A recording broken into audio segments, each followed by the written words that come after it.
In addition to that, advancements in staging were made during this period. Up to this point, specificity, in other words, the attempt at making locations different in every play wasn't important.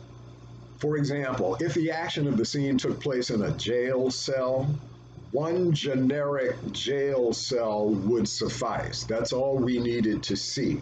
There was no effort in making that jail cell anything more particular or specific to the play and what the play might call for.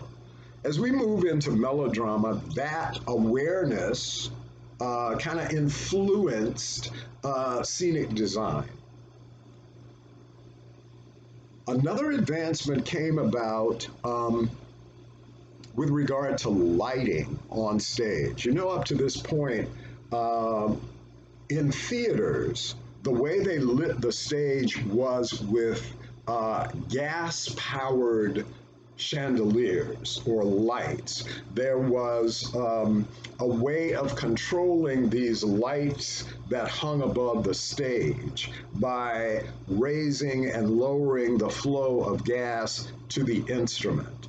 They could get a little brighter, they could get a little dimmer, but that was it. And for the most part, actors were moving around in darkness. They had to stand under the light, or the light had to be set in a very specific place to light the scene. What developed during this time was something called limelight, and it was actually the first spotlight. Calcium, when it's heated, glows. And if you are able to place reflecting surfaces like mirrors in the right alignment in this tube, you could create a beam of light that would shine onto the stage.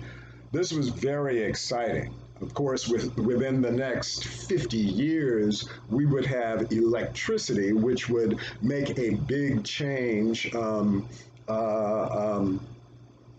to what was happening on stage and to stage lighting.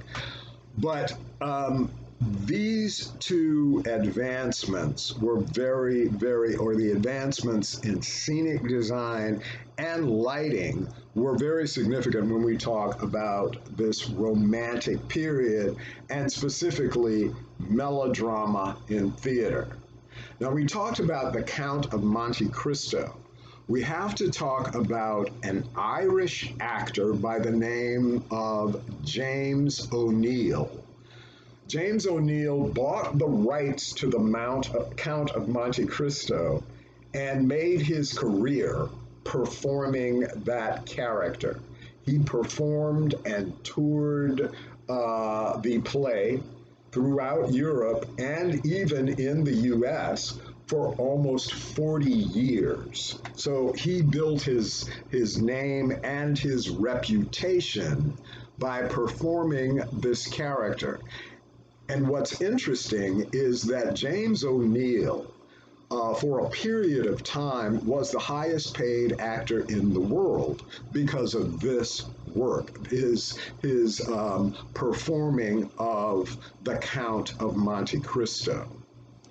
Now, I posted a study guide in assignments for the upcoming test, and it goes all the way to the end of chapter 6.